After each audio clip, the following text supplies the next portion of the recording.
आज इस लेक्चर में हम लोग सीएमए फाउंडेशन के अंदर प्रीवियस ईयर में पूछे गए एमसीक्यू के बारे में डिस्कशन करेंगे।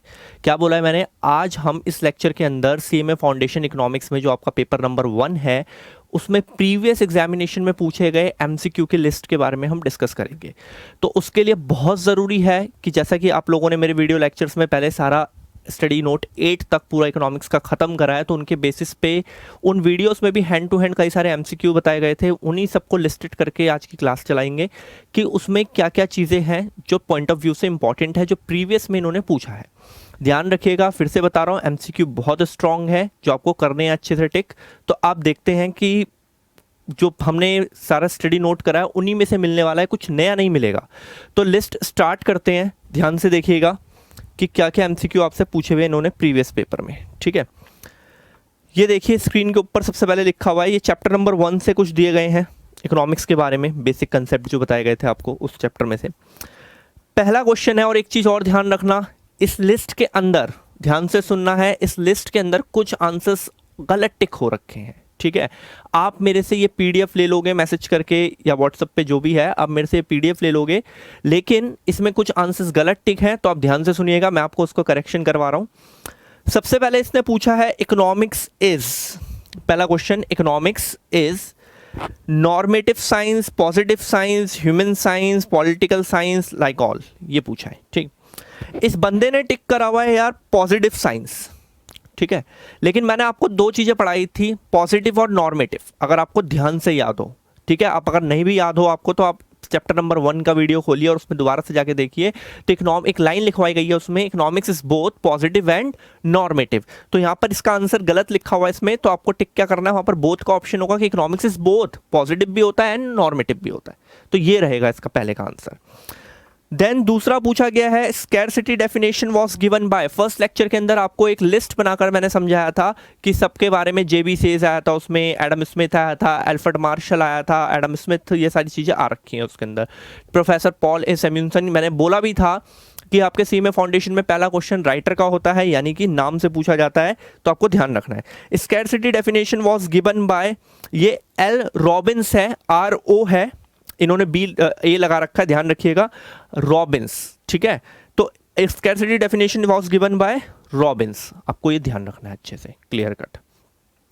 देन उसके बाद पूछा हुआ है, consumer surplus was pronounced by, अच्छे से पढ़वाया था यार, consumer surplus pronounced by Alfred Marshall. Alfred Marshall ने दिया था, जिसके अंदर हम क्या समझाते हैं कि मतलब ये बताया जाता है एल्फ्रेड मार्शल की थ्योरम में कि willing to pay minus actual पे, बहुत अच्छे से ग्राफ बनाकर मैंने समझा रखा है कि consumer surplus is given by Alfred martial. ये 3 एमसीक्यू देखे हमने इस पेज पे। अगले पे देखिए, अब अगला पूछा हुआ है उन्होंने, ध्यान से देखिएगा, जून 2011 में पूछा है, state which of the following statement is true and which is fall, कौन सी ट्रू है फॉल्स है। मैंने इंट्रोडक्शन में बताया था, काफ़ी टाइम हो गया, रिपीट करिए आप वीडियो को, कि आपसे 5 ट्रू फॉल्स पूछे जाते हैं, 5 फिल इन द ब्लैंक्स पूछे जाते हैं। ध्यान रखिएगा, 5 ट्रू फॉल्स भी होते हैं, 5 फिल इन द ब्लैंक्स भी होते हैं आपके पास। तो देखिए इसने क्या बोला है, when total utility is 0, okay, marginal utility is maximum, यार गलत बोल रहा है statement. When marginal utility is 0 then total utility is maximum, 3 relationship लिखवाई गई हैं आपको, नोट्स वगैरह खोलिए, कि when marginal utility decline total utility increases at a decreasing rate, when marginal utility is 0 then TU is maximum, and when the marginal utility is negative then TU false. तो when the marginal utility is 0 then TU maximum, इसने उल्टी statement लिखी हुई है, तो ये statement totally fall मानी जाएगी। देन उसके बाद कंज्यूमर सरप्लस को डिफाइन करने को दिया है, not a more than 1 line, यार अच्छे से समझाया था, लिखवा रखा है, नया कुछ नहीं है, वही है, consumer surplus the difference between willingness to pay minus actual pay, MUX minus PX, equation भी लिखवा रखी है, नोट्स खोलिए वहीं से टिकवाइए। तो ये हो गया आपका कंज्यूमर सरप्लस की डिफाइन हो गई। Answer the following, central problem of all the economics are what to produce, how to produce और whom to produce, and D is all the above. निहायत ही simple question, D all the above. The concept of surplus was pronounced by, repeat हो रहे हैं क्योंकि yearly पूछा हुआ है, ये 2011 में पूछा हुआ है फिर से। The concept of consumer surplus was pronounced by Alfred martial, just अभी बताया है एल्फ्रेड मार्शल। अभी तक में मेरे हिसाब से करवाने लायक इसमें कुछ भी नहीं मिला हमें, सिंपल सी चीज मिली है। नेक्स्ट देखते हैं, in a mixed economy which sector is found. 3 type की इकोनॉमी पढ़ाई गई है बेटा आपको, ठीक है, मैं गिनवाता हूं आपको। Market economy, central planned economy and mixed economy. Market economy, central planned economy and mixed economy. Market economy के अंदर all the economics activities is control by private sector, profit main M होता है। सेंट्रल प्लान्ड इकोनॉमी के अंदर all the economic activities control by the central government, social welfare main M होता है। And mixed economy के अंदर both होता है, जैसा कि अपना इंडिया, यहाँ पे प्राइवेट सेक्टर भी है, गवर्नमेंट सेक्टर भी है, मिक्स्ड इकोनॉमी के अंदर बोथ होता है। फर्स्ट चैप्टर के क्वेश्चंस चल रहे हैं सारे, तो आपका टिक हो जाएगा D, both A and B, private and public दोनों सेक्टर हमारे यहाँ पर अवेलेबल होते हैं। अब the law of diminishing marginal utility states that, second question, ठीक है, the law of diminishing marginal utility states that, वो तो देख लेंगे यार, स्टेट्स दैट जो भी बोल रहा है वो। सबसे पहले यहां से 2 एमसीक्यू और कनेक्ट कर लेते हैं, जो हालांकि लिस्ट में नहीं है लेकिन पूछ सकता है। Law of diminishing marginal utility is also pronounced by Albert Marshall, it is a subjective concept, ये सब बातें बताई गई हैं। तो अब इसमें क्या बताया गया था यार, law of diminishing marginal utility में कि जैसे जैसे बंदा मार्जिनल यूटिलिटी, जैसे जैसे किसी यूनिट्स की कंजम्पशन बढ़ाता है तो उसकी मार्जिनल यूटिलिटी कंटिन्यूसली फॉल होती है। When we consume more and more units of a commodity then marginal utility continuously falling, because हम बोर होना शुरू हो जाते हैं। सब पढ़ाया गया है, ग्राफ बनाना, उसके रिलेशनशिप, ये सब बातें पढ़ाई गई। फिर law of diminishing marginal utility का फेलियर भी पढ़ाया था मैंने, कि कुछ जगहों पे law of diminishing marginal utility fail होता है, मींस कि हम जितना ज्यादा कंजम्पशन करते हैं हमारी यूटिलिटी बढ़ती है। कई बार उल्टा हो जाता है, एक्सेप्शन केस, जैसे मैंने इसमें यहां पर बताया था, फेवरेट म्यूजिक, पैसा, ड्रिंक्स, जितना करते जाओ बढ़ती रहती है। ये सब मैं करवा चुका हूं, ये ब्रीफली व्यू दे रहा हूं। अब इसको पढ़ लेते हैं। इसने बोला है the law of marginal utility states, क्या उनसे स्टेटमेंट सही बोल रहा है वो।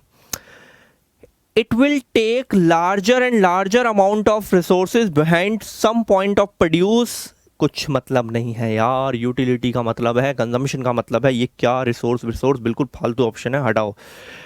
B, total utility is maximised when consumers obtain the same amount of utility per unit of each product, बकवास है, हटा दो, कुछ भी नहीं है, सिंपल है, consume more and more units then marginal utility continuously falling. Price must be lower in order to induce firms to supply, ऐसा कुछ डिस्कस नहीं हुआ यार इस लॉ के अंदर। आप रिपीट करिए पहले वीडियो को इस चैप्टर की, आपको सब समझ में आ जाएगा। डी ऑप्शन देखिए, eventually additional units of a given product will less and less extra satisfaction to the consumer.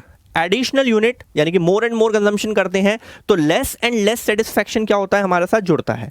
तो ये ऑप्शन आपका सही है, यानी कि marginal utility day by day क्या होती रहती है, कम होती रहती है। तो डी ऑप्शन यहां पर क्या माना जाएगा, सही माना जाएगा।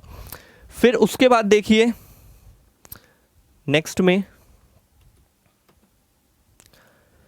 ध्यान दीजिएगा, इकोनॉमिक्स रिसोर्सेज आर, अरे यार बहुत सिंपल है, economics resources are limited and alternative uses and wants are unlimited.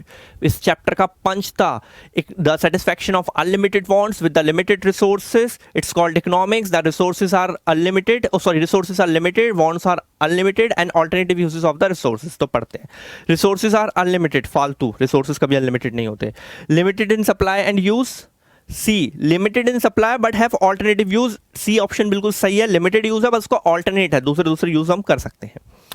Next, in economics goods introduced material things which dash, material things, material से जो गुड्स बने होते हैं, कैन बी ट्रांसफर्ड, बिल्कुल सही यार, मटेरियल गुड्स ट्रांसफर हो सकते हैं एक जगह से दूसरी जगह, मशीनरीज वगैरह। Can be exchanged for one another, और एक्सचेंज भी करवाया जा सकता है दूसरे के साथ उसको।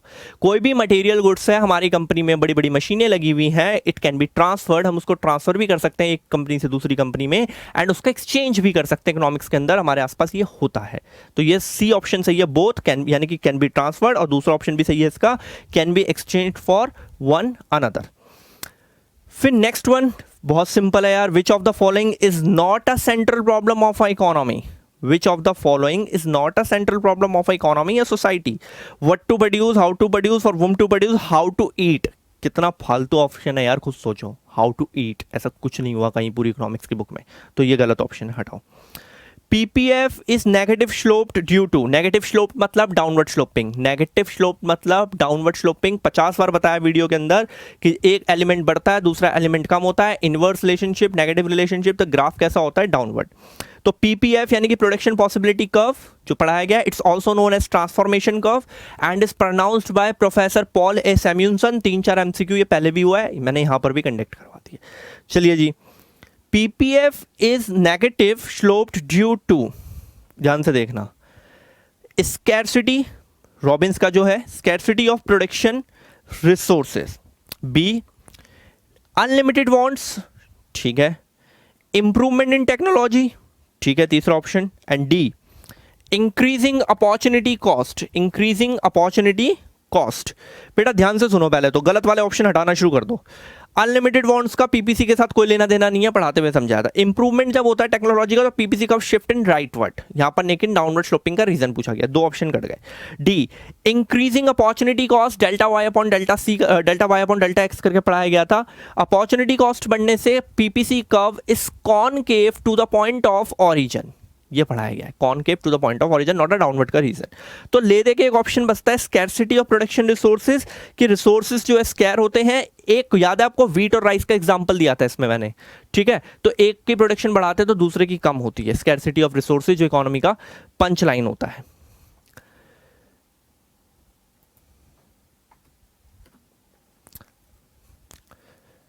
देखिए जी, रिपीट क्वेश्चन है, कौन से ईयर में, 2015 में, तो रिपीट ही होते रहते हैं, उसी को देखना है दोबारा से।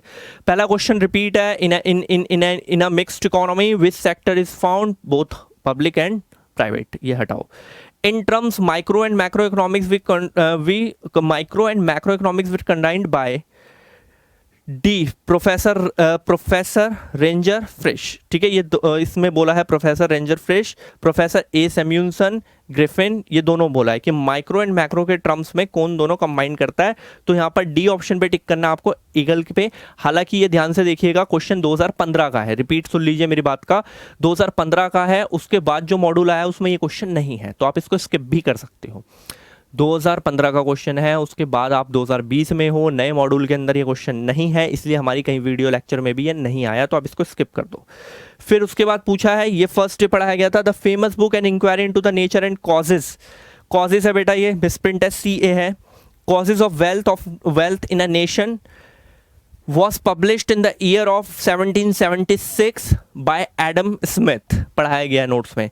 An inquiry into the nature and causes of wealth of a nation was published in 1776 by Adam Smith, ये बातें ध्यान रखनी है आपको।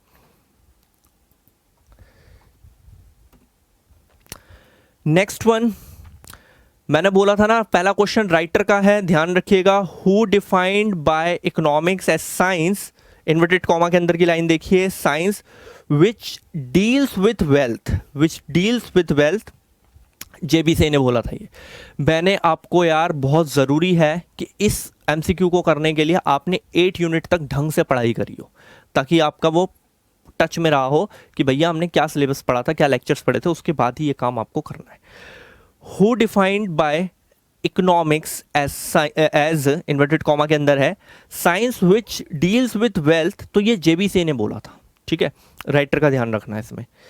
देन उसके बाद फिर से रिपीट क्वेश्चन है, in economics goods includes material things can be transferred, can be exchange to the each other. The terms micro is derived, छोटा है, and economics is a Greek language word, economics is a Greek language word, 2 word से मिलके बना है, eco and economics. Eco मतलब household management related to money, and related to money के बाद है कि it is a Greek language word. तो इसने पूछा in terms micro is derived from the dash word which means Greek word which means small, ये B option, Greek which means small. उसके बाद पूछा है which of the following issue relates to micro economics, which of the following issue relates to micro economics, कौन सा issue micro economics के साथ deal करता है। Micro economics deals with the individual issues, economic individually, ठीक है, individual ध्यान रखना। मैक्रो इश्यूज जो है as a whole entire and aggregate basis पे होता है। तो कुछ ऑप्शंस बोले हैं, आपको इंडिविजुअल वाला पहचानना है इसमें से। Impact of crude price hike on inflation, inflation word जो होता है यार, प्राइसेस बढ़ना, सब पे इम्पैक्ट्स होते हैं, मैक्रो का एग्जाम्पल है, पढ़ाया गया, पॉवर्टी अनएम्प्लॉयमेंट सब पढ़ाया, ये मैक्रो के एग्जाम्पल होते हैं। Impact of changing bank rate on bank savings and investment, RBI भाई ने बैंक रेट चेंज कर दिया, ये नए वर्ड नहीं है, अगर आप कोर्स करके बैठे हो बैंक रेट चेंज कर दिया तो उससे पूरी इकोनॉमी पे इंपैक्ट पड़ेगा, किसी इंडिविजुअल पे नहीं पड़ेगा। तो it's example of macro economics. Impact of information technology on economics growth, सब पे इंपैक्ट करता पड़ता है। आईटी का, इंफॉर्मेशन टेक्नोलॉजी का इंपैक्ट पूरी इकोनॉमी पे पड़ता है। The next one, impact of shortage of wheat production on wheat price, एक इंडिविजुअल प्रोडक्ट के प्राइस पे फैक्टेबल हो रहा है। व्हीट एक इंडिविजुअल प्राइस है व्हीट पे सिर्फ, तो it is example of micro economics. D option, कि सिर्फ एक पे इंपैक्ट कर रहा है। चलिए जी, 2020 में पूछा हुआ question, income minus savings is equal to consumption. Income minus savings is equal to consumption. मैंने आपको एक इक्वेशन सिखाई हुई है, डेफिनेटली सिखाई हुई है, y is equal to C plus S. y is equal to C plus S, यानी कि इनकम को हम is equal to two parts में ब्रेक करते हैं, कंजम्पशन प्लस सेविंग्स। तो अब यहां से अगर हम मूव कराएं, income minus S is equal to C बचता है, और C sign is the consumption. ठीक है, सी किसका साइन होता है बेटा? कंजम्पशन का। प्रोडक्शन क्रिएट्स यूटिलिटी, क्या लिखा हुआ है बेटा? Production creates utility. यहां पर आपका डैश लगा हुआ है, आपको यहां पर फिलअप बनाना है, तो आप सोच समझ के रिप्लाई देना कि क्या फिलअप बनना चाहिए। प्रोडक्शन क्रिएट्स यूटिलिटी, बताइए जी, सोचने की कोशिश कीजिए। मैंने एक बात बताई थी कि प्रोडक्शन एक कैसा कंसेप्ट होता है? सब्जेक्टिव कंसेप्ट होता है। प्रोडक्शन एक कैसा कंसेप्ट होता है? सब्जेक्टिव कंसेप्ट होता है, जो हमारे अकॉर्डिंग चलता है कि हम क्या करना चाहते हैं उसके हिसाब से। तो production creates form utility. Form मतलब हमारी अपनी इच्छा। जैसे मैं बताता हूं यार, मैं लोगों को पढ़ाता हूं, ठीक है, लोग इसमें ना बच्चा मोस्टली टिक कर देता है यार, इसमें ऑप्शन नहीं है वो वाला कि पैसा इनकम जनरेटिंग एक्टिविटी है। नहीं, प्रोडक्शन क्रिएट्स सब्जेक्टिव यूटिलिटी भी भर सकते हो, और फॉर्म ऑप्शन में FORM दिया हुआ है। सबका अपना अपना फॉर्म होता है यार। मैं पढ़ाकर पैसा जनरेट कर रहा हूं, तुम्हारे मम्मी पापा डॉक्टर हैं, वो उस फॉर्म में पैसा जनरेट कर रहा है, कोई पेंटर है, कोई उस फॉर्म में। तो production creates form utility, FORM, ठीक है। देन उसके बाद ट्रू फॉल्स है आपके सामने, ध्यान दीजिएगा, ट्रू और false. Macro economics is also called income and employment theory, बिल्कुल सही है, income and employment theory, yes true. And micro economics is also called, repeat कर रहे हैं, price theory. Macro economics is called income and employment theory, पढ़ाया गया आपको। चलिए जी, उसके बाद ये दिया हुआ है, choose the correct answer from the given 4 alternatives. Correct वाले को आपको सिलेक्ट करना है। Dash is the father of economics, Adam Smith. Dash is the father of economics, Adam Smith. An inquiry into the nature and causes of wealth, written by Adam Smith in 1776। ठीक, उसके बाद dash is an act to use the goods और services to satisfy the wants. Use करना है goods, it's a consumption यार। Consumption के अंदर मैं क्या, आप लोग बाजार से चीजें खरीदते हो, कंजम्पशन करते हो और अपनी वांट्स को सेटिस्फाई करते हो। प्रोड्यूस करना, इट्स अ प्रोडक्शन। पैसे बचाना, सेविंग्स। डिस्ट्रीब्यूशन, एलिमेंट्स को बांटना, ठीक है। तो consumption is an act to use the goods और services to satisfy the wants. आप मार्केट से कोई भी प्रोडक्ट खरीद के कंजम्पशन में ले रहे हो अपनी वांट्स को सेटिस्फाई करने के लिए। The law of diminishing marginal utility was developed by Alfred martial. यार बहुत सिंपल है, एल्फ्रेड मार्शल क्या बोलता है ये law? When we consume more and more units of a commodity then marginal utility continuously falling. When MU is 0 then TU is maximum. When MU is falling then TU increasing at a decreasing rate. When MU is negative then TU is falling. ये statements है, इसके failure भी discuss हो चुके हैं। फिर से true false है। मैक्रो इकोनॉमिक स्टडीज,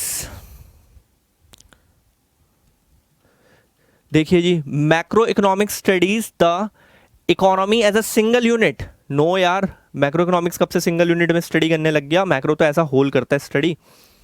उसके बाद है question and answers of the June 2018 के हैं, ध्यान दीजिएगा, रिपीट है, नया नहीं मिलने वाला। चूज द करेक्ट, आपको एक करेक्ट वाले को सिलेक्ट करके यहां पर दिखा देना है। तो अब ध्यान से देखिएगा,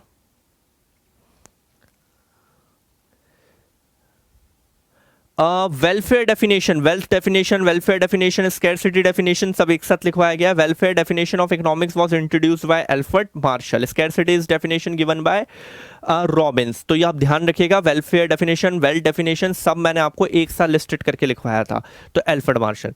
micro economics deals with the economics behaviour of the individual. A सही है इसका, इंडिविजुअल के साथ डील्स करवाता है इकोनॉमिक्स को, ठीक है। माइक्रो वाला ये बहुत सिंपल है, तो थोड़ा यार तेज निकालेंगे। ऑल द गुड्स इसमें बोला है the following statements are true और फॉल्स, आपको ये बताना है। All economic goods are called as wants, no, कुछ प्रोडक्टिविटी के लिए भी होता है, तो यहां पर आपकी स्टेटमेंट गलत है। दिसंबर 2018, choose the correct answer from the following 4 alternatives, आपको एक सही वाले को पकड़ना है यहां पर, तो ध्यान दीजिएगा कि इसमें से कौन सा वाला आपका सही होने वाला है। पहले भी आ चुका है, जेबी से defined economic science which deals with the wealth, ठीक है।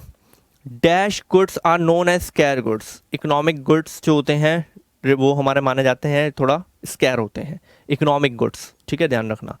Dash is the first law of consumption, the law of diminishing marginal utility को हम बोलते हैं the first law of diminishing marginal utility. उसके बाद है फॉलोइंग स्टेटमेंट ट्रू और false according to Adam Smith, man is an economic man, according to Adam Smith man is a economic man, yes, वो सारी एक्टिविटी मनी के साथ relate करके करता है क्योंकि। Who was the father of economics, who is the father of economics, Adam Smith, ध्यान दीजिएगा।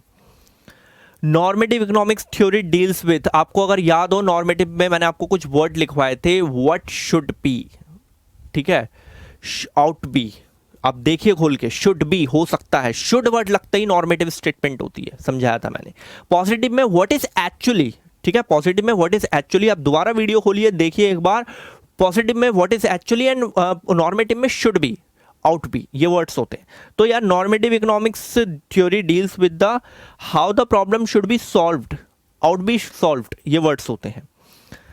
सेट्रस पैरिबस मीन्स, ध्यान दीजिएगा, ceteris paribus means other things to be constant, demand वाला चैप्टर खोलिए, आपको मिलेगा कि 50 बार बताया उस वीडियो के अंदर कि पूछा हुआ क्वेश्चन है, आपके मॉड्यूल के पीछे भी है कि other things to be constant means, क्या मीन्स है बेटा, सेट्रस पैरिबस, ग्रीक लैंग्वेज का वर्ड है, इकोनॉमिक्स पूरा, तो सेट्रस पैरिबस वहां से निकाला गया। फिर उसके बाद micro economics deals with the, यार बहुत सिंपल है, बी इंडिविजुअल, जल्दी जल्दी खत्म करेंगे इसको। In economic goods included material things can be transferred and can be visible, A and B दोनों लग जाएगा। ह्यूमन वांट्स अनलिमिटेड, सिक्स्थ का human wants unlimited. PPC curve is concave to the point of origin, B दूसरा feature, concave to the point of origin concave होता है due to MOC rises, यानी कि opportunity cost बढ़ रहा होता है, ये सब लिखवाया गया आपको। फिर PPC curve is linear line due to constant opportunity cost, जब अपॉर्चुनिटी कॉस्ट कांस्टेंट होती है 1:1, नोट्स में देखिए, तो PPC is a straight line. Any point behind PPC unattainable combinations हो गया, यहां पर आपका बाहर नहीं जा सकता पीपीसी से कोई भी point. If any economy is working at the point left to PPC that shows unemployment, कि आप अनएम्प्लॉयमेंट में हो, फुल यूटिलाइजेशन नहीं हो रहा, तभी आप पीपीसी के लेफ्ट में चल रहे हो, क्लियर है। उसके बाद ये कुछ फिल्म द ब्लैंक्स है, ये आपको यार खुद करने होंगे, जो बुक के पीछे से मैंने बताए हैं आपको, जो भी आपने हमारी वीडियोस देखी हैं लेक्चर्स की, उसके पीछे ये सारा आया हुआ है, तो वो आपको एक एक वर्ड के सारे फिल करने ईजिली हो जाएंगे। जो एमसीक्यू वर्ड्स हैं यार वही डलने हैं यहाँ पर, ठीक, तो थोड़ा सा टाइम बचाते हैं, जल्दी जल्दी ऊपर चलते हैं। इसमें state the statements of true and false के बारे में डिस्कस करना है यहाँ पर, तो इसको एक बार देखिए कि क्या है ये ट्रू और फॉल्स के बारे में। देखिए जी, 5 ट्रू फॉल्स पूछे जाते हैं, ध्यान दीजिएगा क्या बोलने की कोशिश कर रहा है। According to Adam Smith man is economic man, यार अभी थोड़ी देर पहले मैंने क्या बोला है कि एमसीक्यू के ही चीज़ें उठाकर यहाँ पर रिपीट कराई गई हैं। यस, हम सब सुबह से लेकर शाम तक पैसों के लिए वर्क करते हैं, मैं मैन हूँ या आप हो, आपके पेरेंट्स हैं, पैसों के लिए वर्क करते हैं, तो इट्स इकोनॉमिक मैन, इकोनॉमिक मतलब मनी से रिलेट हो रहा है, इट्स ट्रू। फिर उसने पूछा है अकॉर्डिंग टू मार्शल, यानी कि Alfred Marshall, economics is normative science. Yes, Alfred Marshall के according economics is a normative science, जिसमें हम should be solve the problem of an economy, out be word use करते हैं। फिर उसके बाद थर्ड वाला देखिएगा, the positive science related with J B, no no no no no, positive science related to J B इसने नहीं बोला भाई, गलत है, आपको लिस्ट पढ़ाई गई है, ठीक है। ये फोर्थ वाला जो है, the terms micro and macro are introduced by Ragnar Frisch, is true, बताया था। माइक्रो एंड मैक्रो दोनों का अगर इंट्रोडक्शन मांगा जाए तो रेंजर फिश का बोला जाता है, अकेले अकेले माना जाए तो माइक्रो एल्फ्रेड मार्शल है, मैक्रो आपका क्या कहते हैं केन्स है। लेकिन अगर दोनों को एक साथ ऐसे पूछ रहा है तो रेंजर फिश पे आप ट्रू कर देना। उसके बाद पूछा है science is practical but art is theoretical, no, उल्टा बोला है। मैंने बहुत अच्छे से समझाया था आपको, अगर एग्जांपल याद हो पहले चैप्टर का, कि अभी आप सीए में कर रहे हो, थ्योरिकल नॉलेज ले रहे हो, इट्स अ साइंस, बाद में आप अप्लाई करोगे, प्रैक्टिकली यूज करोगे, कोई भी लॉ जो आप सीख रहे हो अभी हमारे से, तो वो आर्ट होगा। तो ये उल्टी स्टेटमेंट बोली है, फॉल्स। अगर यहाँ ये लिखा होता science is theoretical but art is practical तो ट्रू होता, ये फॉल्स है भाई। Positive science does not relate to value of judgement, true. कभी भी वो वैल्यू ऑफ जजमेंट आपको पास नहीं करता। वैल्यू ऑफ जजमेंट कौन देता है, सजेशंस कौन देता है, नॉर्मेटिव में शुड बी। एग्जांपल लिखवाए थे मैंने आपको कि India is a overpopulated country, ये पॉजिटिव इक्वेशन है, लेकिन government should take some step, should लगते के साथ ही कुछ सजेशंस दे रही है गवर्नमेंट, तो ये हमारा नॉर्मेटिव हो गया। तो positive science does not relate to value of judgement, ठीक है। Gross is equal to net plus depreciation होता है, एक इक्वेशन होती है यार, छोटी क्लासेस में पढ़ा होगा, gross is equal to net plus depreciation, ये इक्वेशन सही लिखी हुई है, gross is equal to net plus depreciation. Consumption depends not only present income but also future income, yes true. देखो मेरे को एक आईफोन लेना है, सिंपल एग्जांपल, अभी इनकम नहीं है, लेकिन मुझे पता है 2 महीने से बाद मेरे पास रेंटल इनकम आना शुरू हो जाएगी या कोई इंटरेस्ट आना किसी से शुरू हो जाएगा, तो मैं ले सकता हूँ भी, उसके हिसाब से अपनी कंजम्पशन कर सकता हूँ, उधार लेके या कुछ भी। तो consumption is also depended on present income and future income, ये ट्रू स्टेटमेंट है। फिर उसके बाद 9th वाले में ध्यान दीजिएगा, value paradox for defied by the law of demand, false. Micro macro का पैराडॉक्स होता है, पैराडॉक्स मतलब उल्टा होना, अभी आप बस इतना समझ लो, उल्टा होना। माइक्रो मैक्रो में कुछ चीज़ें जो माइक्रो में सही होती है वो मैक्रो में गलत होती है, जो मैक्रो में सही होती है वो उसमें गलत होती है, तो ये लॉ ऑफ डिमांड से रिलेट नहीं करता, it's a false statement.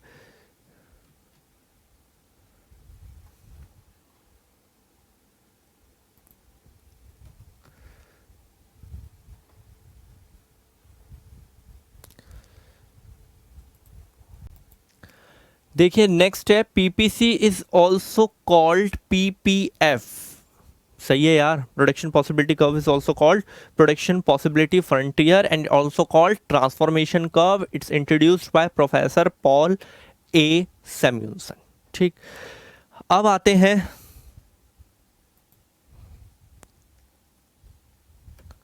Question 11 में, उसको देखते हैं एक बार। देखो भाई क्या बोला हुआ है, डिफाइन करना है पोर्टफोलियो इन्वेस्टमेंट। यार बहुत सिंपल है, कोई भी कंपनी के आप शेयर्स, बॉन्ड एंड डिबेंचर्स खरीदते हो तो इट्स कॉल्ड पोर्टफोलियो इन्वेस्टमेंट, कि हमने करा है। इनकम क्या होती है, जो हम इनकम जनरेट करते हैं अपने फैक्टर्स ऑफ प्रोडक्शन से, उसको बोलते हैं। नीचे कुछ ध्यान दीजिएगा, एक एक लाइन की डेफिनेशंस देनी है इंपॉर्टेंट क्वेश्चंस में, ये मैं आपको नहीं करवा सकता क्योंकि इसके नोट्स आपको फर्स्ट लेक्चर में से ही बनाने हैं। Explain wealth definition, welfare definition, ये सब लिखवाया गया है। Difference between micro macro, like इस टाइप के एग्जांपल्स हैं जो आप खुद कर सकते हो, ठीक है। तो चलिए इसमें आगे कंटिन्यू करते हैं।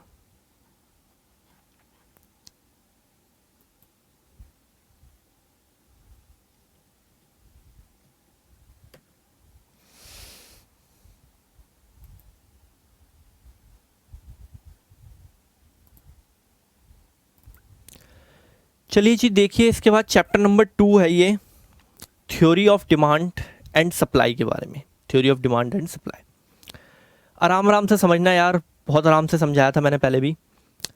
Cross elasticity of demands relates price of one goods and demand for another goods. Cross elasticity की आपको इक्वेशन लिखवाई गई थी, मैंने अच्छे से समझाया इसका फॉर्मूला। ईडी कॉर्नर पे एक्स वाई लिखवाया था, percentage change in quantity demanded of X upon percentage change in price of Y. Price X का चेंज होता है, डिमांड वाई का चेंज होता है, तो यही स्टेटमेंट है, cross elasticity of demand relates price of one goods and demand for another, ठीक है। Law of demand explain, it's a qualitative, बहुत अच्छे से पंच करवाया मैंने लेक्चरों में, आप ध्यान से देखिए बस खाली। Law of demand explains qualitative relation होता है, बच्चा क्वांटिटेटिव टिक कर देता है, भाई क्वालिटेटिव इसलिए बोला जा रहा है, सिर्फ अप एंड डाउन की रिलेशनशिप बताता है कि अगर प्राइस बढ़ रहा है तो डिमांड कम होता है और प्राइस कम हो रहा है तो डिमांड ज्यादा होता है। How much up how much down ये नहीं पढ़ाया जाता, ये इलास्टिसिटी में पढ़ाया जाता है, ठीक है। फिर उसके बाद ध्यान से देखिएगा, exception of the law of supply, ठीक है, एग्रीकल्चर प्रोडक्ट्स पे होता है, जब प्राइस बढ़ने पर भी इनकी सप्लाई बढ़ाना पॉसिबल नहीं होती। फिर और भी पॉइंट्स पढ़ाए थे मैंने, एग्रीकल्चर प्रोडक्ट के केस में ऐसा होता है, एनिमल गुड्स के केस में ऐसा होता है, गिफ्ट गुड्स पढ़ाया गया है इसके अंदर। तो ये सारी बातों को थोड़ा ध्यान रखिएगा। तो एग्रीकल्चर प्रोडक्ट्स के केस में लॉ फेल हो जाता है, एक्सेप्शन हो जाता है, प्राइसेस बढ़ता है, लेकिन फिर भी हम इसकी सप्लाई नहीं बढ़ा सकते because it is a nature से रिलेटेड गुड्स है, तो हमारे लिए बढ़ाना ये पॉसिबल नहीं होता। तो आगे देखते हैं इसमें। अगला क्वेश्चन देखिए, इसमें दिया हुआ है एन इंडिविजुअल, एक मिनट, ये देखिए, an individual demand curve slopes downward to the right because, क्यों होता है? Because income effect of fall in income, fall in price, substitution effect, diminishing, इसमें income, an individual demand curve slopes downward क्यों होता है, आपको ये रिप्लाई इसमें करना है। तो ध्यान से सोचिए क्या रिप्लाई। तो an individual demand curve slopes downward to the right because, right में जाना, income effect of fall in price, price fall होने से मतलब इनकम इफेक्ट होता है कि प्राइस प्रोडक्ट का फॉल हुआ तो हमारी परचेज करने की पावर बढ़ जाती है, उसकी वजह से डिमांड बढ़ सकता है। एक चीज फॉल, एक चीज बढ़ा तो डाउनवर्ड हो गया। सब्स्टिट्यूशन इफेक्ट, आपको एक क्वेश्चन पढ़ाया गया था, why does the demand curve sloping downward, बहुत अच्छे से निकालिए, कॉपी में इंपॉर्टेंट मार्क होगा, जब मैंने लेक्चर में करवाया था।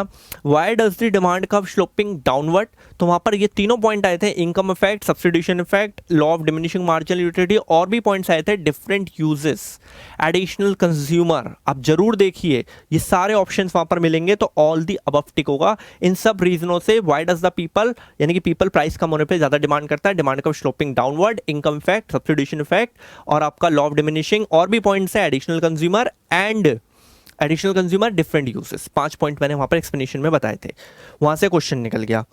अब देखिए आगे, आगे बोला है बंदे ने, in case of perfectly, in case of perfectly demand curve,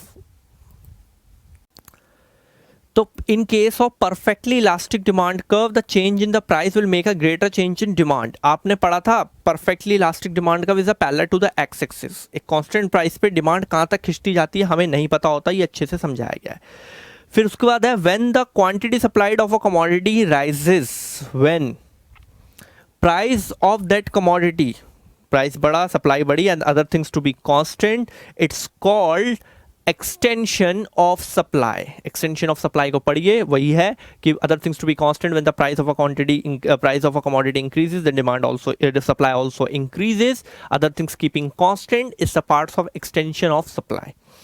फिर उसके बाद पूछा है उसने नेक्स्ट में, ट्रू फॉल्स टाइप में, कि law of supply operates in every situation. नहीं यार, शेयर मार्केट में कहाँ ऑपरेट होता है, इमरजेंसी कंडीशंस में कहाँ ऑपरेट होता है, एंटिक गुड्स पे कहाँ ऑपरेट होता है, फेलियर पढ़ाए गए हैं, हर जगह ऑपरेट नहीं होता। और ये लाइन मैंने आपको चैप्टर में सुनाई थी कि हर जगह कोई भी लॉ हर जगह अप्लाई नहीं होता, कुछ जगहों पे उसके फेलियर देखने को मिलते हैं।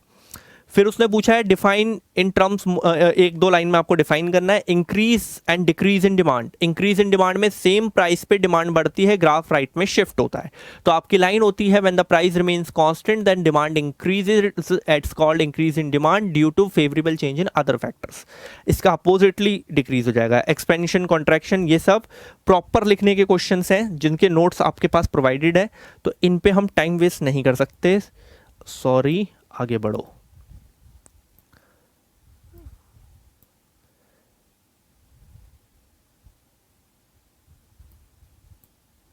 ये लीजिए अगला, demand can be defined, desire to buy, ability to pay, desire and willingness to buy, backed by purchasing power. Sorry, C option है, मैं खरीदना चाहता हूं, मेरे पास खरीदने के लिए अच्छे खासे पैसे हैं, डिजायर कोई डिमांड नहीं होता, ये सब मैं पढ़ा चुका हूं आपको। तो D option with the purchasing power.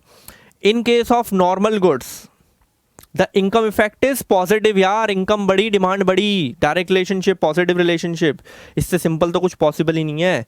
उसके बाद द फॉर्मूला ऑफ, ये नीचे एक फॉर्मूला लिखा हुआ है, पी एक्स, यार ये कैसे लिखा है भाई, गलत सा लिखा हुआ है, P X upon Q Y divided. बेटा इस क्वेश्चन को आप स्किप कर दीजिए क्योंकि साइन बीच में गलत दिया हुआ है, या तो इनटू का साइन होगा या डिवाइड का साइन होगा, लेकिन इन्होंने इज इक्वल टू का लगा रखा, तो क्लियर नहीं है question. fill in the blanks. Complementary goods like tea and sugar have a cross elasticity. ये देखिए fill in the blanks है, लेकिन यार बीच में कहीं blanks ही नहीं दे रखा है यहाँ पर भी, तो ये भी हटा दीजिए आप. फिर है demand for a commodity refers to quantity demanded of a commodity. True और false? Demand of a commodity refers to quantity demanded of a commodity. नहीं, demand refers to the various quantities of a commodity that a consumer ready to buy at a different possible prices at a particular point of time. ये statement होती है यार, ये कुछ भी उल्टा सीधा कुछ भी लिख रखा है इन्होंने, तो ये फॉल्स है. फिर उसके बाद है the law of supply creates its own demand was put forth by. JB Say ने ऐसा बोला है कि law of supply creates its own demand. Supply अपने आप डिमांड बना देती है, मतलब मार्केट में कोई प्रोडक्ट आया तो उसकी डिमांड अपने आप लोगों में क्रिएट हो जाती है. तो ऐसा जेबी सेज ने बोला था कि अगर कोई प्रोडक्ट मार्केट में आप लॉन्च कर दोगे तो लोग उसको ऑटोमेटिकली खरीदना ही शुरू कर देंगे. कोई ऐसी इशू वाली बात नहीं है. ट्रू फॉल्स है Giffen goods otherwise known as superior goods. अरे नहीं यार, Giffen goods shows the direct relationship between the price and quantity demanded and indirect relationship with the income. Sir Robert Giffen ने इसको इन्वेंट करा था, London का example दिया था ब्रेड चिकन का लेक्चर के अंदर. तो इसे हटा दीजिए, ये हमारी फॉल्स स्टेटमेंट है. सुपीरियर गुड्स नहीं होता, बल्कि इन्फीरियर ग्रिफिन गुड्स जो होता है हाईली इन्फीरियर गुड्स होता है एक तरीके का.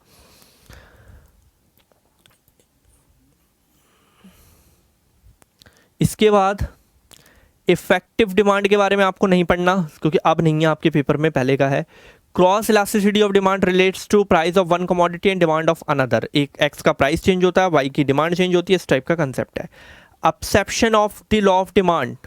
एक कॉन्सेप्रेशन गुड्स, यानी कि जो एंटिक गुड्स टाइप की चीज़ें होती है, ग्रिफिन गुड्स पे भी अप्लाई होता है, शेयर पे भी अप्लाई होता है. वेबलन गुड्स पढ़ाया था ना आपको, उसी को बोलते हैं ए ऑप्शन में. D all the above. Law of demand explain qualitative relationship पढ़ाया गया है. We can not produce anything, हम कुछ भी प्रोड्यूस नहीं कर सकते क्योंकि रिसोर्सेज लिमिटेड होते हैं, तो हर चीज़ की प्रोडक्शन करना पॉसिबल नहीं है. सी में ट्रू फॉल्स है. Increase and decrease in demand is the same as expansion and contraction of demand. Increase and decrease in demand is the same as expansion and contraction of demand. Increase in decrease in demand same है? नहीं, same कहाँ यार. Expansion contraction with the respect of price होता है, वो without respect of price होता है. एक लाइन में डिफाइन करना है प्राइस इलास्टिसिटी ऑफ डिमांड को. It is a measurement of percentage change in quantity demanded and percentage change in price. In case of straight line demand का meeting the two axis, geometric method की बात हो रही है यहाँ पर. Meeting the two axis 5 question बताए गए थे यहाँ पर. मिड पॉइंट पे इलास्टिसिटी की वैल्यू 1 होती है, बिकॉज इसका लोअर सेक्शन और अपर सेक्शन इक्वल होता है एक दूसरे के. बेटा बिल्कुल ऊपर से चले जाएगा अगर आपने लेक्चर्स रीड नहीं कर रखे, सारा कुछ लेक्चर का यहाँ पर रिपीट हो रहा है. In the case of inferior goods income elasticity is negative. एक बढ़ता है दूसरा कम होता है. Elasticity of supply refers to the degree of responsively of supply of a goods to be change its price. Price के साथ चेंज होता है. प्राइस चेंज कितना, ऐसे इमेजिन करवाया लेक्चरों में, जितना प्राइस चेंज होने से सप्लाई में कितनी स्ट्रेच होती है, इसे बोलते हैं इलास्टिसिटी ऑफ सप्लाई. फिर उसके बाद द डिमांड ऑफ, एक्सप्लेन होगा यार, एक्सप्लेन सही नहीं लिखी भी इन्होंने. Increase in quantity demanded, increase in price, ये लॉ ऑफ डिमांड नहीं है. Increase in price, decrease in quantity demanded, ये स्टेटमेंट सही है, तो बी पे टिक कर लीजिएगा. इन case of substitute the cross elasticity, in case of substitute cross elasticity is positive. एक बढ़ता है तो दूसरे की डिमांड भी बढ़ती है. Equilibrium states is achieve. C option में ना ये इन्फ्लेक्शन लिख रखा है यार इन्होंने, लेकिन स्पेलिंग मैं बताता हूँ आपको, इसका आंसर डी सही होगा. The intersection of demand and supply का डी ऑप्शन सही है. यहाँ पर सी लगा हुआ है यार. इक्विलिब्रियम कब बनता है, मैंने इमेजिन करवाया था, जहाँ पे डिमांड और सप्लाई एक दूसरे को इंटरसेक्शन दे रहे होते हैं. इसमें जो जो नॉर्मल क्वेश्चन है यार वो देखो पहले. ये देखिए, टिपिकल डिमांड का will be normally have, typical demand का normally have negative slope. Negative slope मतलब डाउनवर्ड, ये ध्यान रखना. टैक्सेशन के क्वेश्चन अब नहीं है. तीसरा देखिए, tea and coffee are example of substitute goods, alternative substitute बोल सकते हैं. Complementary goods are those goods which are consumed simultaneously, साथ साथ कंज्यूम कराया जाता है. Which are which goods which are perfect substitute, perfect substitute 1:1 होता है, तो इसका ऑप्शन होता है infinity, no no no no no no, goods which are perfect substitute of each other, जैसे tea coffee, will have elasticity of supply substitution D infinity. कितना भी कर सकते हैं उसको, एक के लिए एक बोतल ही लेनी है, परफेक्टली सब्सटीट्यूट होता है। एक बोतल कोक लेनी थी तो उसकी जगह एक बोतल ही पेप्सी लूंगा, एक कप चाय पीनी थी तो उसकी जगह एक कप ही कॉफी लूंगा, लाइक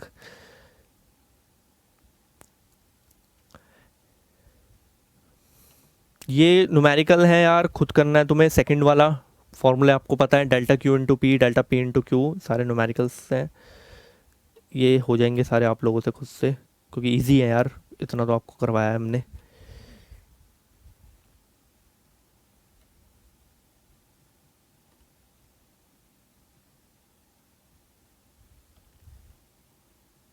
कुछ नया देखते हैं अगर मिल जाए, डिमांड एंड सप्लाई का,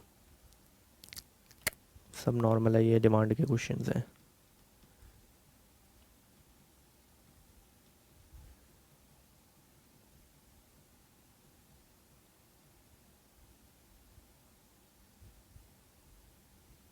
ये देखिए आप, रिपीट हो रहे हैं यार क्वेश्चंस। डैश डिमांड, यानी कि demand means the desire backed up necessary purchasing power, repeat question है। The price of demand left to the right, like ये सब। Dash demand direct, total outlay methods, measure elasticity Alfred Marshall का है, total outlay method पढ़ाया गया है। Total outlay method यानी कि it's also known as total expenditure method, was pronounced by introduced by Alfred Marshall.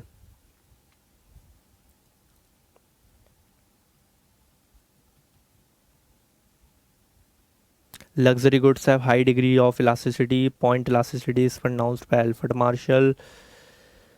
हे भगवान, ट्रू फॉल्स। इसमें एक आठवां देखिए, supply curve in the case of labour is backward bending, perfectly elastic demand curve is parallel to the x-axis, in ordinary language demand means desire fall, नहीं sorry, ordinary language में same होता है। There is inverse relationship between income and demand, inverse relationship between false है क्योंकि यहाँ पे goods mention नहीं है, नॉर्मल है। Inferior consumer taste can influence the demand, yes. Change in demand due to change in price and called extension fall, in case of sections of law of demand the price demand curve slopes downward, exception के case में upward होता है। Comfort goods have more elasticity of demand, yes. Price discrimination is possible due to elasticity, yes. The supply curve in case of land is parallel to X axis, land के case में parallel to the Y axis होता है, perfectly inelastic होता है क्योंकि land की supply limited होती है, बिल्कुल बढ़ नहीं सकता। ये सब बैक एक्सरसाइज है, मैचिंग्स वगैरह यार ये हमने लेक्चर्स में करे हुए हैं।